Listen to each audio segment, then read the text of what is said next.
Bueno, damos inicio hoy a la conferencia de este día 19 de diciembre de 2021, en la cual trataremos la Grecia arcaica, pero haremos especial alusión al sistema político y militar. También hablaremos de la legislación y focalizaremos un poco nuestra atención en la ciudad de Atenas. Sumamente interesante, pues será el epicentro del sistema democrático.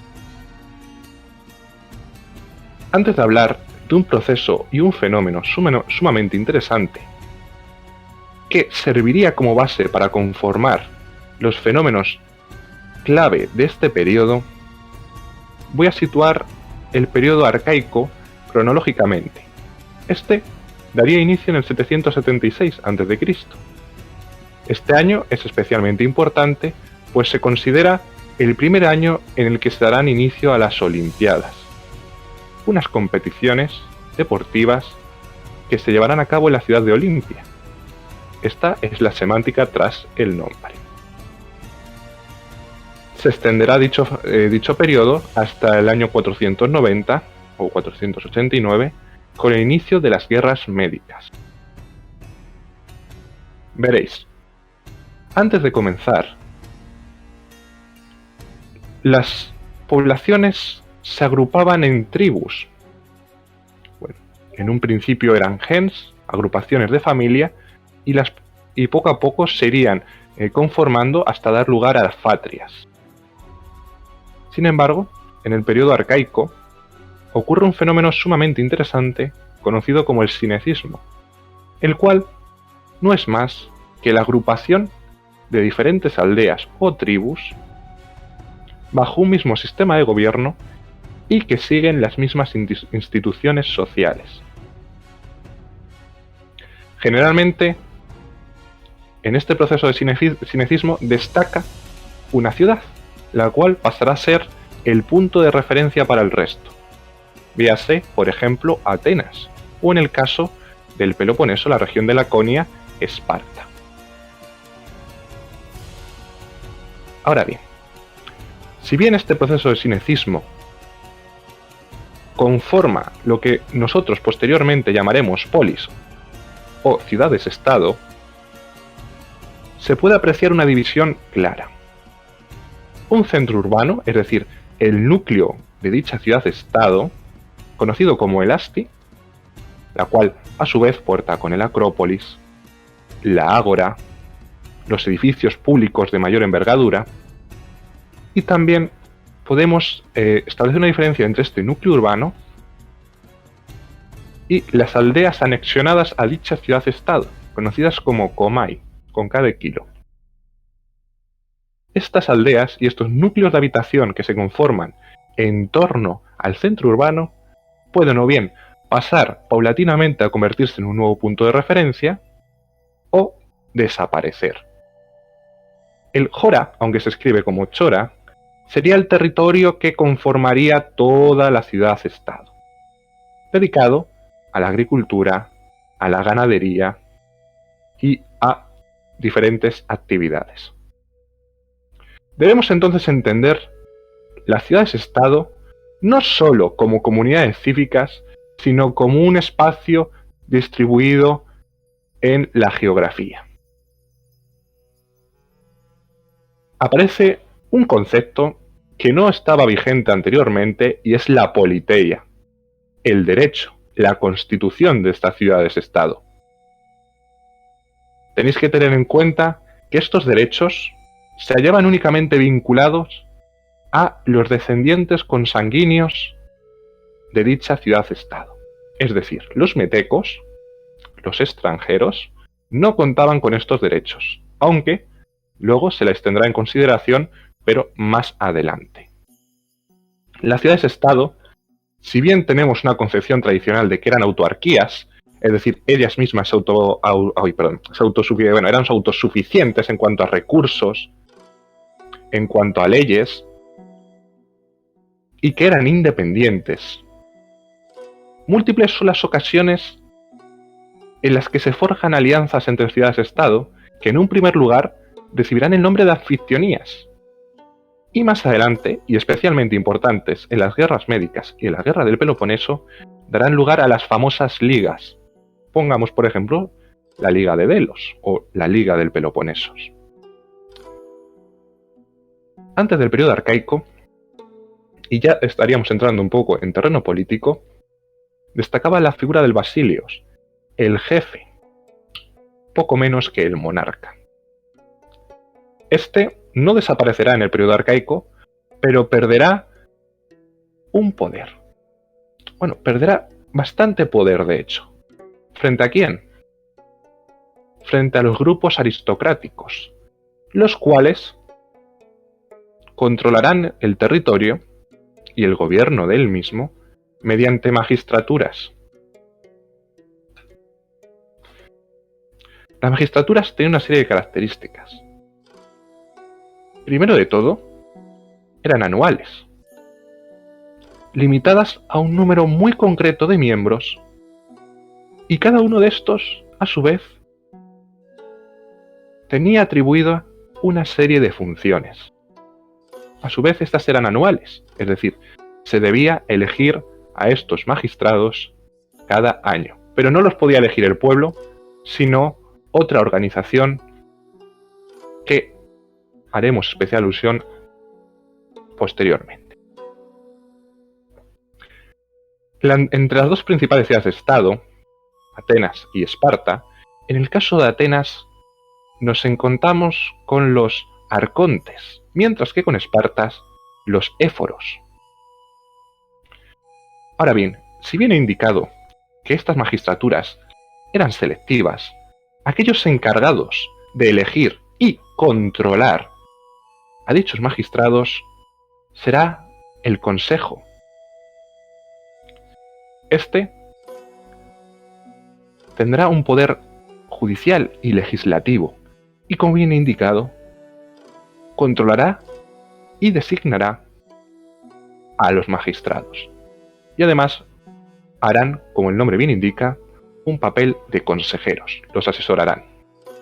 Encontramos otra vez los contrapartes principales entre las dos ciudades-estado, destacando, en el caso de Atenas, el Consejo de Areópago y la Jerusía en el caso de Esparta. Ahora bien, ¿dónde deja esto a la población, a la comunidad cívica? ¿Dónde quedaría, pues? Ahora bien, esta, si bien no tiene unas funciones definidas, su participación y opinión será especialmente relevante en situaciones ya sean de especial crisis o de guerra, aunque sus aportaciones no serán definitivas. En el caso de Atenas tendremos a la Eclesia y en el caso de Esparta a la Pela. Ahora bien, y entraríamos ya en un concepto más militar. Se sucede una reforma sumamente importante que recibe el nombre de reforma hoplítica. ¿Qué ocurre, pues? En esta reforma hoplítica, los ciudadanos se ven obligados a ejercer como soldados para defender sus derechos aristocráticos, sus tierras patrimoniales, que reciben el nombre de Eclesia, y a cambio, estos contaban con el derecho a la ciudadanía, a ser ciudadanos, y tenían voz en la Eclesia, podían participar. Sin embargo, a su vez, estos individuos, los cuales no podían ser mujeres y debían ser varones de más de 18 años, debían costear su propio equipamiento, su propia panoplia. Esto, bueno, se ha calculado aproximadamente cuánto costaría costearse dicha panoplia y depende mucho de la ciudad-estado. Se mide en hectáreas de tierra y podemos encontrarnos perfectamente de unas 6 hectáreas de tierra hasta unas 18 hectáreas de tierra, aunque el poder adquisitivo de cada individuo definirá su papel en la batalla, como veremos a continuación. Hablaremos también un poco de la panoplia, aunque ya en conferencias previas hemos hablado de todas sus partes. En este caso, pues comenzaríamos por estas persacoi o lacónicas, es decir, estas sandalias, por así decirlo, nos encontraríamos con las némidas, las grebas, y si continuamos, nos encontraríamos con una coraza de bronce. El hierro todavía, en cuanto a la metalurgia se refiere, no se ha desarrollado del todo. Olvidaros de encontraros ninguna coraza, bueno sí, es un linotórax, una coraza de lino, pues esta no será empleada hasta el periodo clásico. A su vez, estos portan un aspis o un oplón de unos 110 centímetros de diámetro, un peso que puede llegar hasta los 8 kilos, recubiertos de una lámina de bronce, una correa de cuero que lo rodea y a su vez en el otro lado una doble abrazadera comprendida por un porpax y un antílabe. A su vez estos portarán una dori, una lanza de unos 2,5 metros, que a su vez contará con un contrapeso y una punta de lanza que recibe el nombre de asti. Ahora bien, en cuanto al casco, hay varios tipos. Sería una lucubración mía decir que la mayoría eran cascos corintios, pero encontramos cascos corintios en sus primeras formas, también cascos de tipo ilirio, formas similares a los cascos que veremos después conocidos como cascos áticos, y esta conformaría lo que nosotros conocemos como guerreros pesados y más concretamente hoplitas. Sin embargo, no todos los individuos podían costearse un equipamiento compuesto de tantas herramientas, de tan material y de tan manufactura. Aquellos que no podían permitirse esta panoplia pasarían a formar parte de lo que nosotros conocemos como la jinneta, la infantería ligera, entre la que destaca los peltastas, los cuales reciben este nombre por su escudo en forma de peltas. Estos, como su nombre viene indicado, llevarán a cabo una labor de escaramuzadores y de infantería ligera. Por su parte, aquellos que podían costearse un caballo, así como equipamiento, pasarán a formar parte de la caballería, los hipeos. Y me gustaría que centraran ustedes su atención en la formación en falange de la izquierda, pues esta formación es una clara manifestación de los lazos sociales formados debido a esta reforma hoplítica, pues el compañero que generalmente tú tenías a tu derecha no es otro más que posiblemente tu padre, tu hermano e incluso hijo. Posteriormente, la Legión Sagrada de Tebas se dice que era imbatible. Lo curioso de la misma es que esta estaba compuesta en su gran mayoría por amantes, lo cual incentivaba la sinergia de la formación. Como bien indicado, la masa social pasa a ser protagonista y desaparecen estos combates individuales, combates entre héroes que vemos en periodos previos y de los cuales se hace especial alusión en la Ilíada de Homero. Como bien indicado, tenemos que olvidarnos de individuos militares, sino que aquellos que forman parte de esta reforma son ciudadanos, con un cierto nivel de renta. En cuanto a aspectos, digamos, económicos, se acuña una nueva moneda en Lidia que recibe el nombre de electrón. Esto será a mediados del siglo VI a.C. También da lugar a un fenómeno de colonización que llevará a los griegos a cruzar el mar Egeo y a desplazarse por el Mediterráneo. De hecho, aquí, en la península ibérica, contamos con la colonia de Emporión. A su vez, estos también llegarán a Magna Grecia, es decir, el sur, costa sur de la bota itálica, a Sicilia, donde luego tendrá lugar Siracusa posteriormente, y también al frente oriental, pues destacando las regiones de Fenicia, Siria. Hay que tener en cuenta que en la península de Anatolia ya se contaba con territorios en la región de Halicarnaso, la región de Mileto, con mucho tiempo de antelación y que no responden dichas migraciones a este periodo. Ahora bien, como bien indicado, aparecen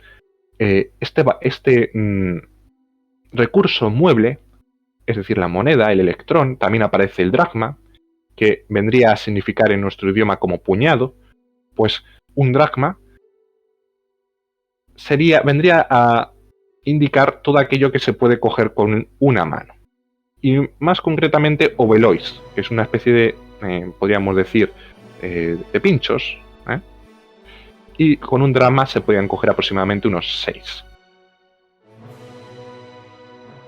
Sin embargo, la acuñación de monedas deriva en una particular desigualdad social, pues aparecerán nuevos grupos sociales, con un poder económico basado en una riqueza mueble, es decir, una riqueza que no se haya vinculada a la tierra y que ellos pueden llevar consigo, en este caso las monedas. Esto empobrecerá especialmente a los pequeños propietarios de la tierra, conocidos como ektemoroi. Finalmente, volvemos rápidamente al panorama político y se percibe cierta inquietud social en este periodo, la cual se buscará mermar con la aparición de la legislación. En este caso, ustedes podrán visualizar a su izquierda las leyes de Gortina. Esta legislación pasará a estar por escrito y se colocará normalmente en la ágora o los lugares más transitados de la ciudad, lo cual permitía a los ciudadanos comprender cuáles podían ser las consecuencias de sus acciones, pues en las mismas estaban registradas en dichas leyes. Esto va unido a un concepto conocido como eunomía, es decir, un gobierno basado en la igualdad y en la equidad. Dichas reformas, dicha legislación, como bien indicado previamente, viene a responder a un proceso, a un fenómeno conocido como el éxtasis, es decir, la sublevación frente al poder, frente a estos grupos aristócratas. Y aparece una figura sumamente interesante, que es la figura del tirano. Un aristócrata que se desvincula por completo del resto del grupo y busca hacerse con el poder. Para esto, debe ganarse a la comunidad cívica, debe ganarse al demos, al pueblo. Y esto generalmente lo hace en base a una serie de reformas y de ayudas, o bien económicas, o bien de otros tipos. Entonces, en Atenas encontraremos una gran cantidad de tiranos, hay que reconocerlo, aunque bien, como muchos comprenderemos y la concepción tradicional que tenemos es que Atenas es la cuna de la democracia, antes de la llegada de Clístenes al poder, muchos serían los tiranos que intentarían hacerse con el poder. Ya he mencionado a estos tiranos y me gustaría hablar del intento de toma del poder de uno de estos en el 636 a.C., conocido como Cilón, el cual, con ayuda de Teágenes, otro tirano en la ciudad de Mégara, intenta hacerse con el poder y de hecho lo consigue durante un muy corto periodo de tiempo. Sin embargo, su corta regencia terminará con la muerte del mismo y de sus acólitos por parte del mismo pueblo. La imagen que ustedes pueden ver a la izquierda se halló en la Acrópolis de Atenas y respondería a los seguidores de Cirón, los cuales fueron asesinados y que verán ustedes atados con grilletes. También les sucederá una figura muy importante, Dracón, el cual lleva a cabo una serie de reformas legislativas sumamente interesantes. Primero, instaura un cuerpo de jueces, de 51 jueces para ser concretos, conocido como Efetai, y por primera vez se suprime el derecho de venganza en materia de delitos de sangre, parece ser que eran bastante frecuentes, y Dracón, con su nueva legislación considerada como estricta, termina con los mismos. Esto generará posteriormente se podría decir que se merma este estado de estasis en Atenas.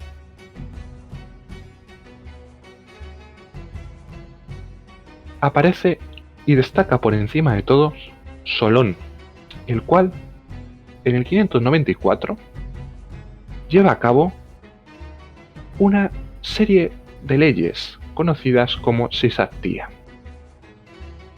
la cual vendría a traducirse como alivio de las cargas. Este individuo podría considerarse como el creador del proceso democrático ateniense. Y entre este conjunto de leyes, entre esta Sysatia, se introduce primero la cancelación de las deudas. Verán ustedes, antes de que Solón introdujera estas leyes, los emectoroi, los pequeños propietarios de la tierra, en muchas ocasiones se veían en la obligación de endeudarse. Incluso ponían como aval su propia libertad. Este grupo, que como bien he dicho, basaba su riqueza en las monedas, en este bien mueble, hacía poco menos que el papel de usureros. Y cuando los pequeños propietarios no podían pagar, estos pasaban a ser esclavos de dichos propietarios. De dicho grupo enriquecido. Pues Solón cancela toda deuda pendiente, se liberan a todos los deudores y todos los bienes que habían sido confiscados se les devuelve a estos pequeños propietarios, a los Septemoroi. Y ya no se puede utilizar la libertad del individuo como aval. Ahora bien, Solón lleva a cabo también una reforma del sistema monetario. Se sustituye la moneda de Egina, en aquel momento se pasará a ser la moneda nominal del momento, el dracma de Egina, el cual sustituirá al dracma de Eubea, y se estimula la artesanía y el comercio. Pues todos aquellos extranjeros, como bien indicado, todos aquellos metecos que se dediquen al comercio y a la artesanía en Atenas, tendrán el derecho inmediato de solicitar la ciudadanía ateniense. También se lleva a cabo una reforma en cuanto a las clases censitarias. Se las divide en base a sus ingresos, en este caso en medimnos. Medimnos es también un valor mueble, es un bien mueble. Y en base al censo de estos individuos podrán participar en determinadas labores dentro de la ciudad-estado. En la primera clase, con más de 500 medimnos, estos podrán ser o bien arcontes o formar parte del Consejo del Areópago. También el Consejo de la Bule o el Consejo de los 400 miembros será formado por aquellos que comprendan entre los 200 y los 500 medimnos.